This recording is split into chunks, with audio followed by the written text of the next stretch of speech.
Hi, my name is Gabi. I'm 13 years old and an 8th grade student. I'm originally from Puerto Rico, but have lived in Seattle for 10 years. Have you ever noticed how much people around us talk about compassion? Politicians, preachers, civic leaders, actors, and singers love to throw the word in as many speeches as they can. If true compassion was practiced as much as it was discussed, there wouldn't be any wars or people in poverty, no famines, no lack of access to clean water, no children or youth who cannot get a proper education. Youth ambassadors believe that compassion doesn't do much for the world unless it is complemented by action. Responsible citizenship must include action as a way to give back. Youth ambassadors learned this through His Holiness the Dalai Lama. In October 2007, Seattle area youths from diverse ethnic, cultural, and socioeconomic backgrounds were invited to participate as youth ambassadors to mark the arrival of the Dalai Lama. What we learned sparked a passion for action. Today, we put in practice this passion by helping students who have been deemed as truant reintegrated successfully back into school. Why did we choose truancy? Truancy is the act of being absent from school without permission and is a sign of disengagement from the educational system. Low attendance is a risk factor for drug use, delinquency, teen pregnancy, and dropping out of school. Every school day, about 7,000 students drop out of school in the U.S., a total of 1.2 million each year. Only 70% of entering high school freshmen reach graduation, a problem especially serious in America's inner city school districts. We believe that the dropout rate will decrease significantly if truancy is addressed in a way that re-engages students into their schools. Youth ambassadors partnered up with the Seattle Public Schools Truancy Office by participating in their workshops designed to reintegrate truant youth back into their schools. The goal is to keep them from becoming involved in the judicial system. The workshops are helpful, but many of the truant youth have checked out and no longer buy into the system. That's where youth ambassadors come in. Meeting with each student, ambassadors provide encouragement and give them a meaningful connection for their return to school. Finding friendship without judgment in the workshops get them excited about attending school again. Our prediction is that out of 500 students at risk, as many as 150 will avoid juvenile court entirely by engaging in the workshops. These participants are given a new opportunity to better their own lives while the state saves millions of dollars in court costs. We attend workshops every week, and now we are starting to develop teen truancy boards inside school buildings.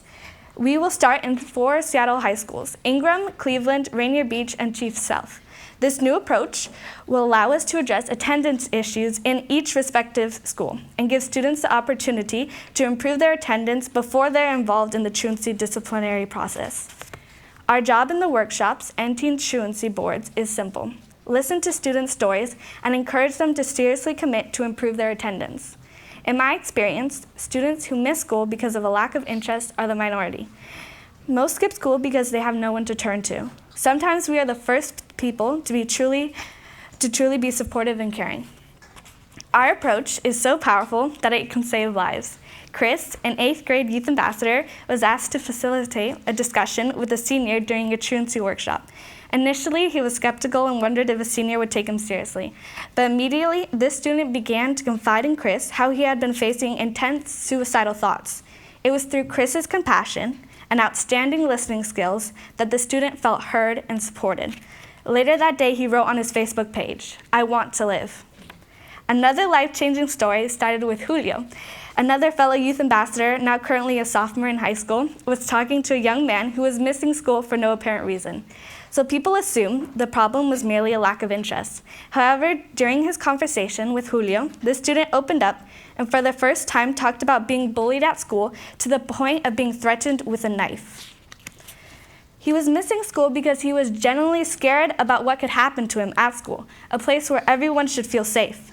Once this information came out, school administrators and teachers were able to address the bullying issue and help this boy feel safe again. This story exemplifies how peer-to-peer connection allows youth to share more openly what issues they are facing. At my first workshop, I witnessed a truly powerful exchange that brought into perspective the value of what youth ambassadors do.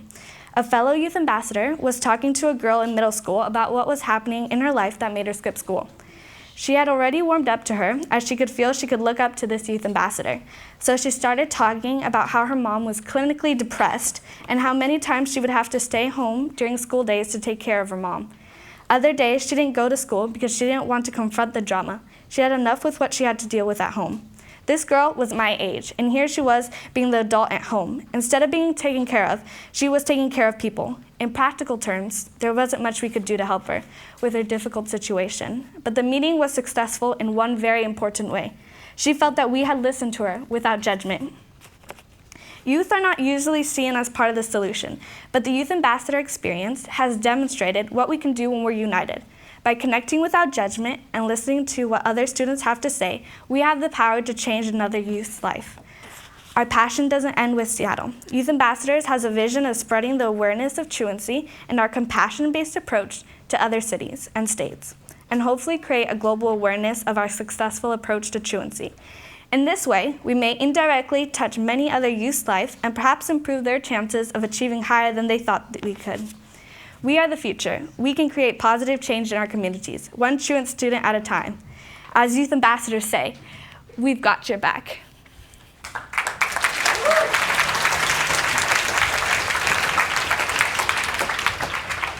Thank you, Gabby. That was